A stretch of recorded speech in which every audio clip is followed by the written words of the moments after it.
celebrate highlights of our church's history, reflecting on how the church shaped the community and how the community shaped the church.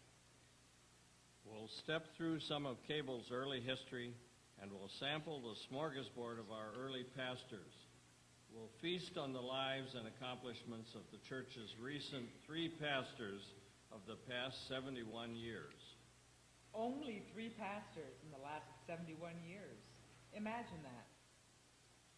We'll honor different slices of our church and the whole pie. We'll make a full circle through the seasons. Celebrating 101 years.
When it was time to say goodbye, we gathered here to celebrate their lives.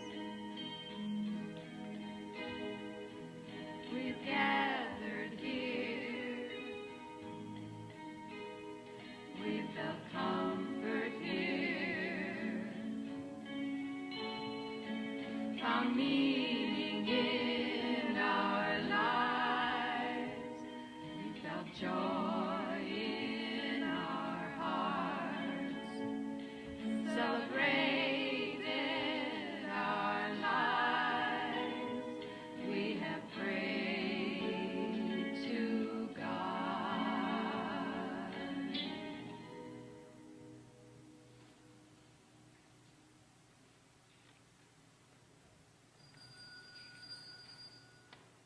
Ring the church bells, let them chime as their notes echo back through time. What was here before the church? What was here before the white settlers?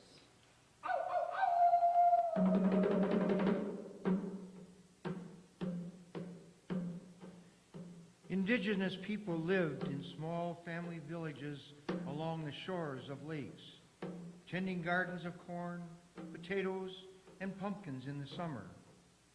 They harvested wild rice in the bays. The native people hiked on a trail from what is now Cable Lake to Lake Owen, then called Kaganagagmag, Long Water Lake. Recorded history began in the 1600s with the journals by Radisson and Groseilliers, 2 French explorers from Canada. The country is beautiful with very few mountains, the woods clear. Elk roam the forest. But greed drove them. Soon, Furs which had been unloaded from hundreds of canoes were transported to ships and sent to Europe. European royalty wore hats made of beaver fur from our area. This area was part of the Northwest Territory. To help the land force settlement, Congress passed the Indian Removal Act of 1848, demanding all indigenous people to move off the lands they had ceded to the U.S. in 1842 and go west into Minnesota. But they refused to move. Instead, reservations were set aside in Wisconsin at locations of each band's choice. Land for sale, land for sale. Why wasn't there a rush of settlers? No wonder there weren't any roads, and the rivers were only navigable by canoe. Lumber companies bought the good timber stands. William Rust bought much of the land in our region. Men drove logs down the rivers to the mills. Wild rice beds became clogged from debris from the lumber companies. The railroad kept promising to come, but many railroad companies were going bankrupt.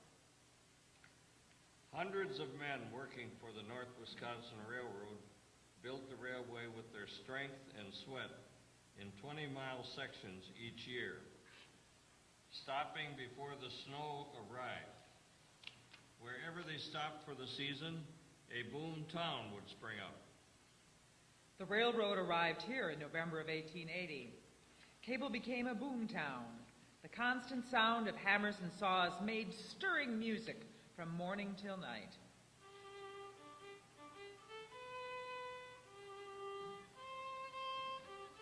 Boarding houses, hotels, a post office, and saloons were hastily built with rough boards or logs piled up with no regard to beauty. Even when the 700 railroad men continued building the railroad north of Cable, the following year, they'd hike back to Cable for fun and excitement at night. The men were paid in shiny silver coins, and they quickly spent them in the fly-by-night saloons, hotels, and other business establishments not proper to be mentioned. Cable was the end of the railroad line for a while. Trains brought fishermen and families of the railroad engineers. People would gather around the train every night to get a copy of the Pioneer newspaper. Cable was wild with bar disputes and shootings. Hey! Hey! My bear! My bear! The railroad company tried to break up the liquor traffic. Occasionally, a pastor or missionary would come through, but they'd be insulted and driven out of town by the rowdies. The Rust-Owen Lumber Company was thriving. Some of the earliest families in the Cable area came here because of work with Rust-Owen. All the horses and stock of the lumber company were kept on a stock farm on Cable Lake.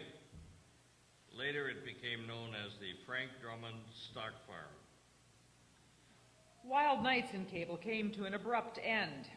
On May 27, 1882, flames were first seen from the kitchen of the Cable House Hotel. Fires spread quickly through the whole town. Cable lay in ashes. People left without hope. The mail train passed right on by Cable to Drummond. After the fire, the North Wisconsin Lumber bought almost all the lots in Cable and the land surrounding it. The railroad construction crews were gone. Land agents advertised logged over land for sale for farmland through brochures for immigrants showing photos of bumper crops and contented settlers. A good-sized farm could be cleared of stumps in 2 months. Farmers and their horses struggled, prying massive stumps from the land. Farmers grew hay and potatoes for the lumber camps. The families of telegraph operators and of loggers moved to Cable. Roads needed to be built so settlers could haul goods by wagon and not depend only on the railroad. 1884, 1.5 pounds of coffee sold for 37 cents. 2 pounds of shingle nails were 10 cents.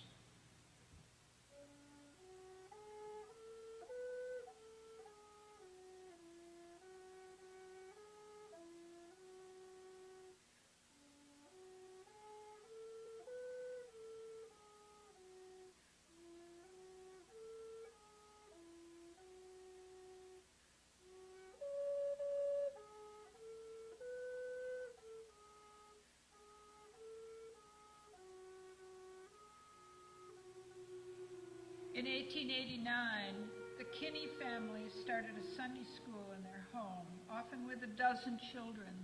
Prior to that, the town was destitute of any form of religious worship. A reading, writing, arithmetic school started up in the Merrill House Hotel. The teacher requested a schoolhouse to be built. Since all the town officers were part of the Rustow and Lumber Company, we can say that the first school in Cable was built by their company. It was built in 1890 on the site where the old school mall now stands, except that it was closer to the dirt street. Sidewalks were made from pine boards, having large gaps between them. People would lose things if they fell through the cracks. In 1890, a community Sunday school was started by the school teacher, Dr. Douglas, and a Mr. Wilson in the schoolhouse with 15 to 20 people attending. 1891, a colporteur, a peddler of religious books, who was selling Bibles, promised to find a minister. Mr. Child came from Cumberland to preach. Then a Reverend Nelson came for several months. Then Reverend Steimer from Hayward. Women of the community held ice cream socials at the Lake House Hall and gave proceeds to the visiting minister. At Christmas, the Sunday school disbanded. 1892, the town went dry. Dr. Douglas, the school and Sunday school teacher, was arrested and dismissed for making moonshine. In spring, a Sunday school was reorganized. The Congregational Church in Madison sent used Sunday school supplies to Cable, and at Christmas time they sent ornaments and candy for a Christmas tree. Spring of 1893. No one was interested in organizing Sunday school. In August, Reverend George C. Hahn and his wife organized a school with Mrs. Maggie Price as superintendent and Mrs. James Kenny as assistant superintendent. Sunday school met in the school, but had to furnish their own wood for heat. It was carried in by Mrs. Kenny from her own home to warm the building. Upon resignation of the superintendent, she took control, and the Sunday school met at her home with 10 to 15 children. Here is the town school teacher, Miss Minnie Barr, who was paid $50 per month for teaching 50 school children. She would later play an important role in running the Sunday school for our church. 1900, Dr. Andrew A.D. Harmon, a minister visiting Cable Lake, made a trip to Bayfield on request by some residents of Cable to consult with J.D. Whitelaw, district superintendent and former missionary to Japan, about formally organizing a church in Cable. He and his spouse, Alice, would play an important role on and off during the first 50 years of our church. He was born in Auburn, Nebraska. His father was a Civil War veteran. Alice Gadd had met Andrew Harmon in college, and they married in Bethany, Nebraska. She was a strong supporter of her spouse and an independent woman. She had once led a covered wagon of missionaries into the Oklahoma Territory when the border was open. In 1900, Andrew, Alice Harmon, and their young two daughters, Marguerite and Hattie, who later changed her name to Harriet, arrived here. Two more Harmon children, Henry and Aldrew, would be born over the next few years. 25 more relatives would eventually follow the Harmons to Cable Lake. From a memoir written by the elder daughter, Marguerite, she recalled, When we got off the train in Cable from St. Paul on the 4th of July, the whole town was attending a homegrown baseball game. All the adult men appeared to be drunk. Father asked where the owner of the lumberyard was, since we needed boards for the flooring of our canvas tents for camping on Cable Lake for the summer. The telegraph operator pointed out the three Rogan brothers, all drunk, sitting on the top rail of the fence around the lot where the ball game was. They didn't want to miss the game to take lumber out to the old camping grounds. They told Father he could catch the horses in the pasture and hitch up the horses to the wagon and pick up his lumber and pay for it later. The men were only joking and making fun of Father, since he looked like a city slicker preacher. They had no idea he had been raised on a Nebraska farm.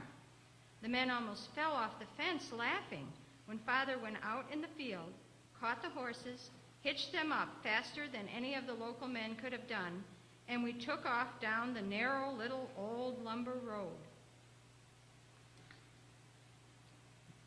Down this same road, the Harmons would carry groceries, hiking from Cable. Mrs. Harmon, though a small woman, would carry 50 pounds of flour on her back to the old campgrounds. For 8 more summers, the Harmons would camp on Cable Lake until they built their cottage on the hill that had become known as Holy Heights or Harmon Heights. On the way there from Cable, they had to cut across the rust-owen fields of the stock farm where huge horses and cattle were kept. They had to keep out of the way of the enormous bull that roamed the field. After crossing the field, they'd row a boat across the lake to their site. In the original church record book, we can read the beautiful handwriting about the church's history. In August 1901, meetings were held in the schoolhouse, which led to a calling of a council for church organization.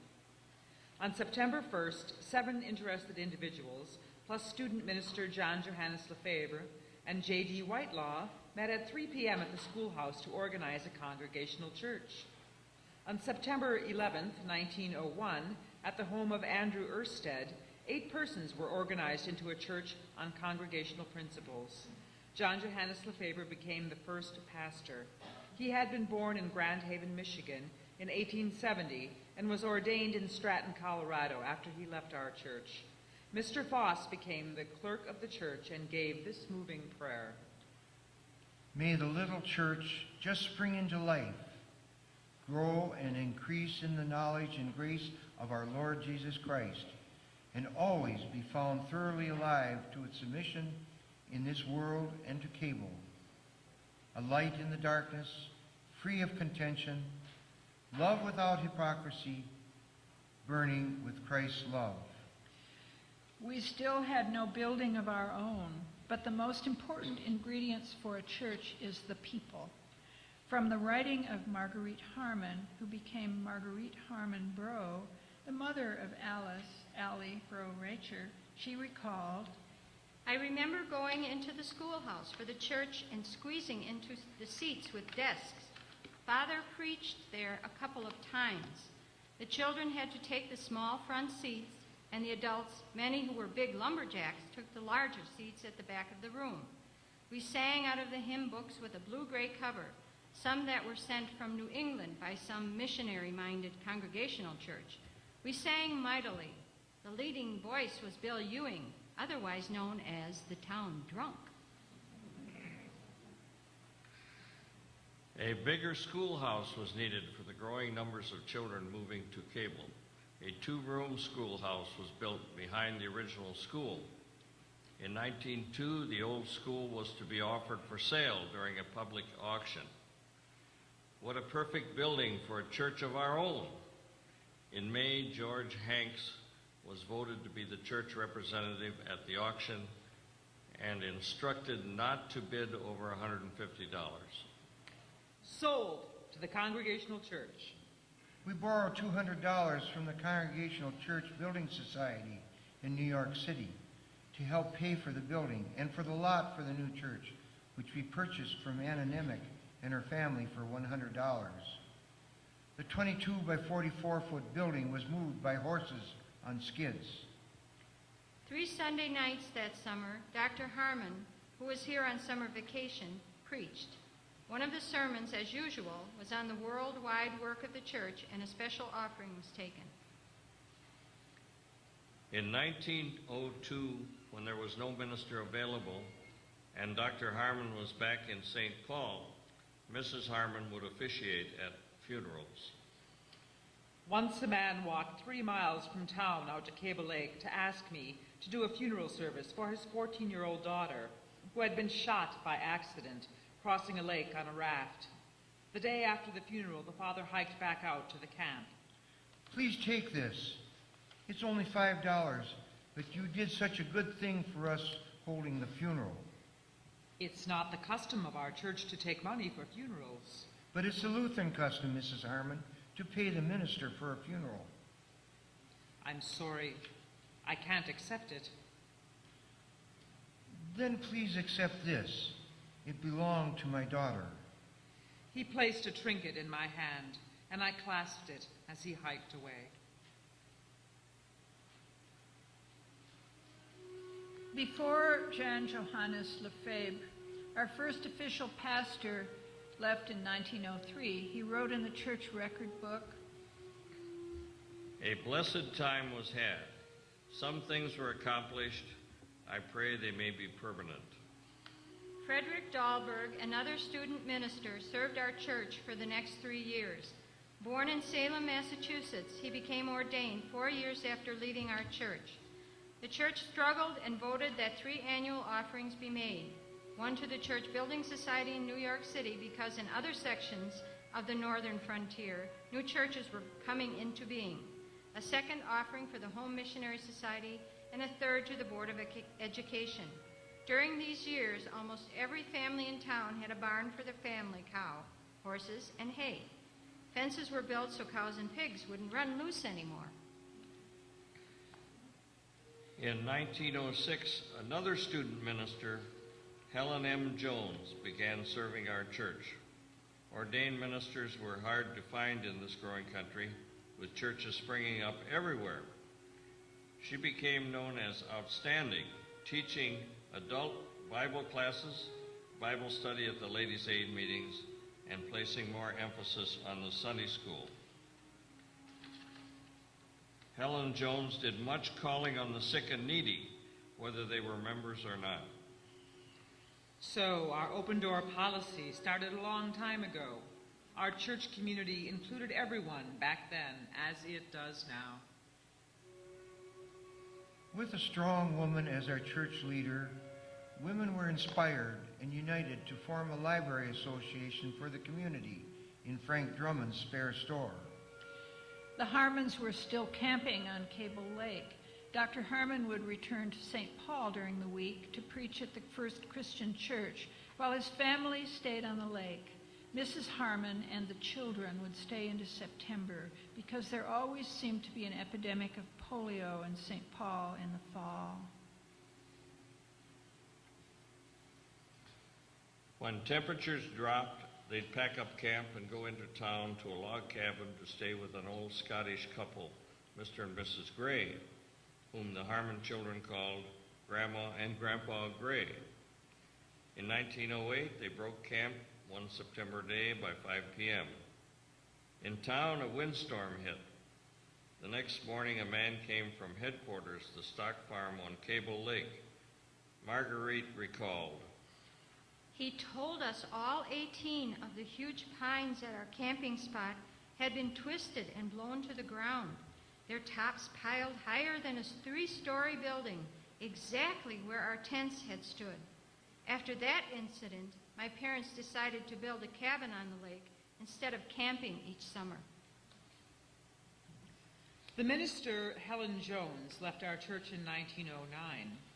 Church members met to raise $50 toward the minister's salary, and they sang On Higher Ground.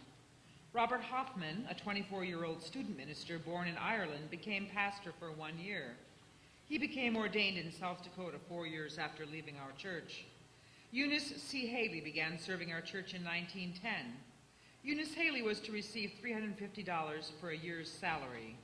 Things didn't go smoothly.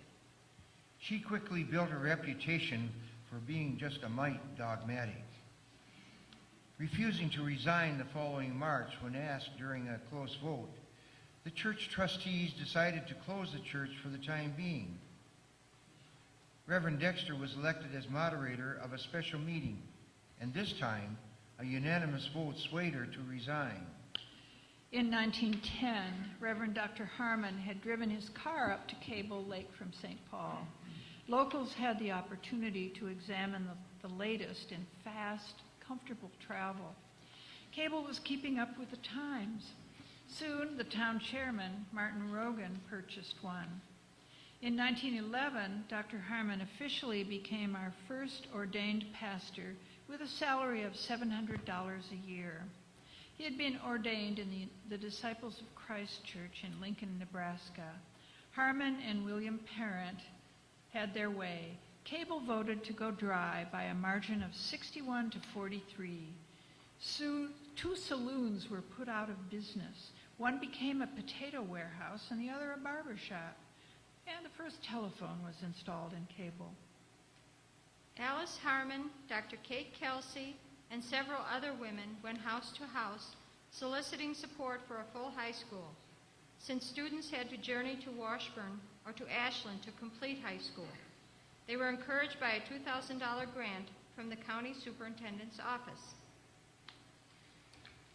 Mrs. Harmon continued to hold funerals whenever her husband was ill or unavailable. Once on a bitter cold day, she did the funeral for a drunkard. She spoke powerfully to the friends of the dead man she felt were responsible for persuading him to start drinking again after he had given up the bottle. She glared at them from the pulpit. Who here took the time to ask this man what his troubles were, or if he needed help? Does anyone know this man's background? Did any of you ever ask him where he came from? Mrs. Harmon had us men crying in our seats. Afterwards, we took off our fur coats, lined the sleigh, and tucked her in so she'd be warm on the way to the cemetery. Reverend A.D. Harmon left our church after a year and was replaced by Reverend August Klein in 1912, our second ordained minister. Reverend Klein lasted 1 year, then Reverend A.D. Harmon returned in 1913, replacing Klein. This sounds like a game of leapfrogs. Reverend Harmon also began serving the Drummond Church, alternating Sunday services between the 2 churches. The first formal wedding held in our church was that of this young couple, Elizabeth Weiss and Reuben Morey. Imagine this. Dr. Harmon loaned Reuben his long swallowtail jacket and white tie. Elizabeth was equally stunning in her white wedding dress, white canvas shoes, and stockings from the expensive Bella Hess's catalog. Elizabeth Morey lived a long life as the oldest member in our church. She was the church clerk for numerous years, recording minutes of meetings with her beautiful penmanship in our church record books.